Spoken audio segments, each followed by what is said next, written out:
Hello दोस्तों, इस topic में हम लोग देखने वाले हैं कि औसत दर पे आधारित प्रश्न। इस पे किस तरह से क्वेश्चन पूछता है। इस पे दो तरह टाइप से क्वेश्चन पूछता है।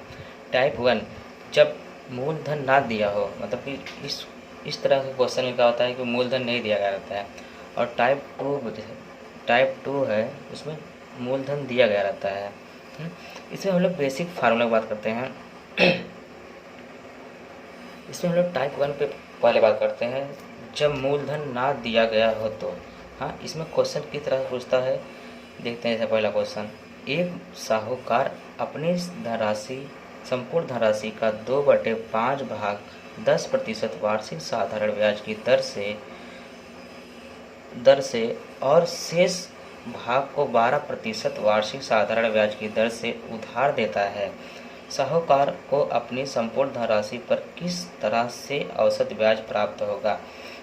यहाँ पे देखिए दोस्तों, समय मेंशन नहीं किया गया है, तो हम लोग समय का लेंगे 1 वर्ष। तो कुल मान लेते हैं, कुल धनराशि कितनी थी, कुल मूल धन या कुल धनराशि बराबर P। एक साहूकार अपने संपूर्ण धनराशि का 2/5 भाग, कुल धनराशि का 2/5 भाग पहले वाले को मतलब देता है 10% वार्षिक साधारण ब्याज से, और शेष बचा कितना, 3/5। इसको देता है 12% वार्षिक साधारण ब्याज की दर से। और पूछा है कि दोनों पे कितने प्रतिशत वार्षिक साधारण ब्याज मतलब औसत दर पूछा है इस क्वेश्चन में। तो हम लोग पहले क्या करते हैं, प्रति वर्ष 1 वर्ष का निकालते। पहले वर्ष का कुल ब्याज बराबर हो जाएगा। तो एसआई का फार्मूला क्या होता है, कुल ब्याज मतलब एसआई पहले रहेगा। तो 2p divide by 5 multiply by 10 1 वर्ष के लिए, तो 1 फिर बटे 100, इसी आगे कंटिन्यू, प्लस जो सेकंड वाला है उसके लिए भी same, 3p divide by 5 multiply by 12 multiply by 1 divide by 100। अब इसको कैलकुलेट करेंगे, तो कैलकुलेट कैसे करेंगे, इसका मल्टीप्लाई इसमें कर देंगे। तो 20p डिवाइड बाय इसका साथ मल्टीप्लाई हो जाएगा, तो 500 धन 3 12 3 36p डिवाइड बाय 500। इसको हम लोग जोड़ दिए तो 56p/500, ये हमारा क्या होगा, कुल ब्याज प्राप्त होगा। अब हमसे पूछा था दर निकालने के लिए हमारा सेम वही फार्मूला कि साधारण ब्याज गुणे 100 divide by the principal amount और टाइम। तो इसको कैंसिल कर देंगे, तो यहाँ से 1 0 1 0 1 कैंसिल हो जाएगा। तो 56p divide by the 5p, ये p कैंसिल हो जाएगा, तो बचेगा क्या, 56 डिवाइड बाय दी 5। इसको सॉल्व करेंगे तो हमारा आंसर आ जाएगा 11 सही 1/5% वार्षिक साधारण ब्याज की दर से इसे क्या होगा, ब्याज प्राप्त होगा। अब हम लोग ट्रिक की बात करते हैं। तो ट्रिक में किस तरह से सॉल्व करेंगे इसको, ट्रिक में किस प्रकार से सॉल्व करेंगे हम लोग। तो ट्रिक क्या है इसकी, अगर औसत दर पूछा गया है तो n1 x1 plus n2 x2 plus dot dot dot infinite. यहाँ पे n1 क्या है, n1 और n2 पहले और दूसरे व्यक्ति के दिया गया धन। तो पहले और दूसरे व्यक्ति को दिया गया धन राशि या धन, और x1 और x2 जो ये क्या है, ब्याज की दरें हैं। x1 x2 जो यहाँ पे क्या है ब्याज की दरें हैं, और आगे भी दिया रहेगा अगर n3 n4 तो वो तीसरा व्यक्ति चौथा व्यक्ति ऐसा रहेगा, और ये ब्याज की दरें हैं। तो हमारे ट्रिक से हम लोग सॉल्व करते हैं। तो average rate equal to n1 मतलब पहले व्यक्ति को कितना धन दिया था 2/5 कितने प्रतिशत दर से 10% वार्षिक दर से, फिर दूसरे वाले व्यक्ति को 3/5 12% से दिया था। इसका मल्टीप्लाई इसमें कर देंगे तो 20/5 प्लस 12 36/5, यहाँ से 5 हमारा कॉमन हो जाएगा और ये जाएगा 56। तो इसको हम लोग सॉल्व करें तो 11 सही 1/5 ये हमारा प्राप्त होगा एवरेज रेट। अभी जैसे दूसरा क्वेश्चन दिया है कि एक साहूकार अपनी संपूर्ण धनराशि को 2:3:5 के अनुपात में विभाजित करके क्रमशः 6%, 8%, 10% वार्षिक साधारण ब्याज की दर से उधार देता है। साहूकार को अपनी संपूर्ण धनराशि पर किस औसत दर से ब्याज प्राप्त होगा। तो यहाँ भी सेम एवरेज रेट पूछा है और मूलधन नहीं दिया गया है, तो फार्मूला यही सेम लग जाएगा। तो क्या हो जाएगा फार्मूला, n1 कितना है, पहले हम लोग क्या करेंगे अनुपातों का योग निकाल लेते हैं। अनुपात धनराशि के अनुपातों का योग, धनराशि, तो ये हो जाएगा हमारा 2 + 3 + 5 = 10। तो कुल धनराशि कितनी है 10। अब एवरेज रेट निकालना है, पहले वाले का भाग 2 है और कुल धनराशि कितना है 10 multiply by the first rate कितना है 6%, सेकेंड वाले में आ जाएंगे सेम, तीसरा का कितना भाग है 3 भाग है, और टोटल अनुपाती योग 10 है, फिर प्लस लास्ट का 5 है और 10 गुणे 5/10 गुणे एवरेज रेट दर कितना दिया है 10। अब इसको हम लोग सॉल्व कर लेंगे तो 6 दूनी 12 और 6 इसको हम लोग लिखे नहीं यहाँ पे, 8 लिखेंगे, 8% है ना, 8 लिखेंगे। 6 दूनी 12 और 8 त्रिका 24 प्लस 15 50, सब में ये कॉमन हो जाएगा 10 एलसीएम हो गया, तो इसमें लिख लिए। अब ये जोड़ देंगे तो 84 आ जाएगा और डिवाइड बाई 86 हो जाएगा और डिवाइड बाई 10, तो इसका एवरेज रेट कितना आ जाएगा 8.6, ये हमारा आंसर हो जाएगा।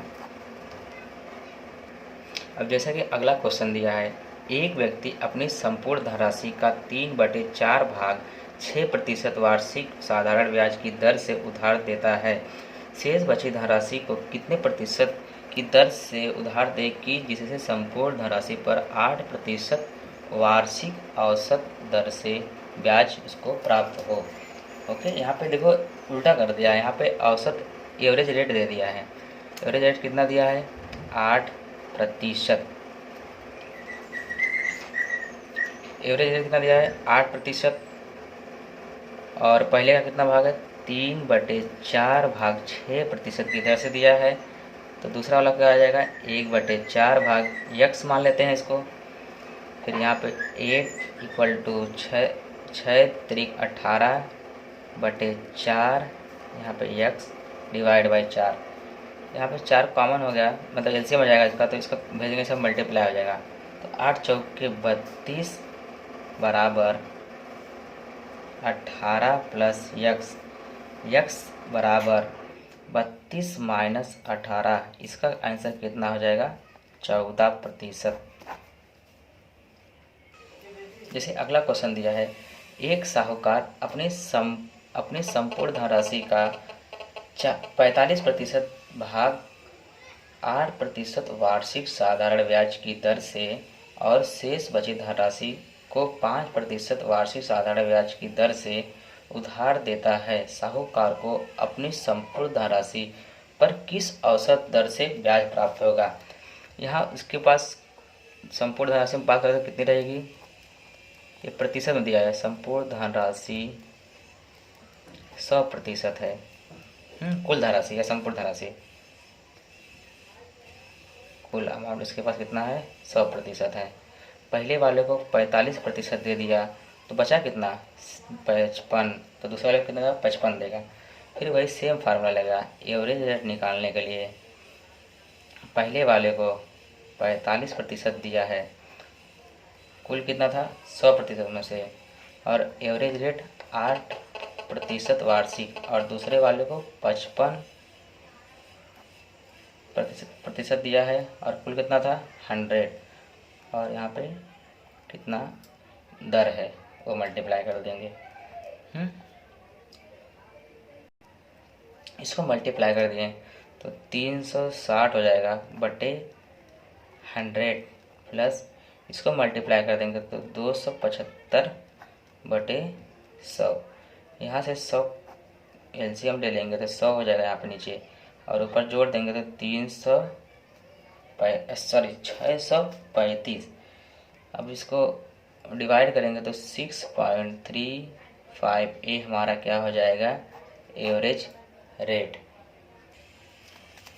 जैसे अब टाइप नंबर 2 आ गया, तो दिया गया है जब मूलधन दिया गया हो। उसमें क्या था, पहले वाला टाइप में मूलधन नहीं दिया गया था और एवरेज रेट पूछा था। इसमें मूलधन दिया गया है और औसत दर बताना है।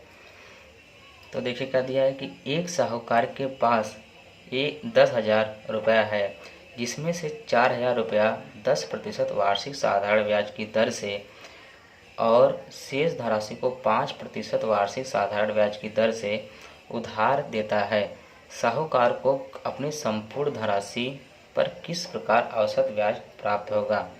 तो यहाँ पे देखो क्या है कि साहूकार के पास कुल कितनी अमाउंट है, 10,000 पहले वालों को दिया है, कितना 4,000, दूसरे वाले को कितना देगा 6,000। तो हम लोग पहले धनराशि की जो है उसमें अनुपात निकाल लेते हैं। अनुपात बराबर पहला अमाउंट 4,000 है, दूसरा अमाउंट 6,000 है। अब इसको हम लोग अनुपात करेंगे तो 1 2 3 1 2 3, 0 कैंसिल हो गया। 4:6, इसको 2 से डिवाइड कर देंगे तो 2:3, और अनुपातों का कुल योग कितना हो जाएगा, 5 हो जाएगा। अब हम लोग एवरेज रेट का डायरेक्ट फार्मूला लगा देंगे। तो पहले वाले कितना प्राप्त हो रहा है, 2 भाग है, और कुल कितना होगा 5, मल्टीप्लाई बाय दी कितना ब्याज है 10% पहले वाले का ब्याज, फिर सेकेंड वाले का 3, कुल भाग कितना है 5 गुणे इसका 5% ब्याज है। अब देखिए इसको 5 दूनी 10, 5 एकम 5 कैंसिल हो गया, बचा क्या यहाँ पे 4 और यहाँ पे 3, मतलब 7%। इसको क्या मिला था, वार्षिक औसत ब्याज की दर, औसत ब्याज की दर थी। इस टाइप मतलब टाइप नंबर 2 में सेम इसी प्रकार से सवाल सॉल्व करेंगे। यहाँ पे कभी कभी क्या होता है कि एवरेज रेट दिया जाता है, ये पूछ लेता है, तो इसको निकालने सेम वही यहाँ पे जो दिया रहेगा उसको ले लेंगे, यहाँ पे x मान लेंगे, क्रॉस मल्टीप्लाई करके सब सॉल्व करके x को रिफाइंड कर लेंगे, वही हमारा क्या जाएगा, आंसर हो जाएगा। इसमें जैसे अगला क्वेश्चन दिया है, इसको हाईलाइट कर लीजिएगा हाँ, कि ये इम्पोर्टेंट क्वेश्चन है और थोड़ा से अलग भी है, इसको स्पेशल करके लिख लीजिए। तो क्या दिया क्वेश्चन, गोपाल ने 5,000 रुपये आंशिक रूप से 4%, 5% वार्षिक दरों पर 2 लोगों को क्या किया, उधार दिया। 2 वर्ष बाद उसे 4.2% वार्षिक औसत दर से ब्याज प्राप्त हुआ। तो जो पहला वाला 4% की दर पर कितना धन दिया गया था, धन बताना है इसके अंदर। तो वही सेम कॉन्सेप्ट वही, इसमें हम लोग क्या करेंगे, एलिगेशन मेथड लगाएंगे। इसमें पहला क्या था 4% है और दूसरा वाला 5%, दोनों को मिला के एवरेज रेट कितना हो रहा है 4.2, इसका डिफरेंस निकाल लिए तो 0.8, इसका कितना है 0.2, इसका अनुपात निकाले तो अनुपात हो जाएगा हमारा 4:1। हम लोग योग निकाले अनुपाती योग तो 5 हो जाएगा अनुपाती योग, दोनों को जोड़ लिए। अब पहले वाले पूछा है तो 4% की दर वाला को कितना धन प्राप्त होगा, वाले को धन प्राप्त कितना होगा। हम तो 4% को पूछा है, तो पहला वाला है ना, तो 4 बट्टे कुल योग कितना है 5, और कुल अमाउंट कितना दिया हुआ है 5000, तो 5000 से मल्टीप्लाई कर देंगे, इसको कैंसिल आउट कर देंगे तो 5 एकम 5, मतलब यहाँ बचा कितना 1000, इसको मल्टीप्लाई कर देंगे तो कितना हो जाएगा 4000, इसको अमाउंट मतलब पहले वाले को दिया था। और दूसरे वाले निकालना रहेगा तो दूसरे वाले को कितना हो जाएगा 4000 माइनस 5000 माइनस 4000 कर देंगे तो कितना हो जाएगा इसको 1000, या इसको निकालने के लिए सेम वही यही फार्मूला लगाना है तो लगा सकते हैं। तो 1/5 मल्टीप्लाई बाय दी, क्योंकि दूसरे वाले का कितना भाग है 1 है ना, तो 1 भाग बटे कुल मतलब कितना अनुपाती होगा 5 है, मल्टीप्लाई बाय दी 5000, इसको डिवाइड कर देंगे तो कितना आ जाएगा 1000 इसको मिलेगा।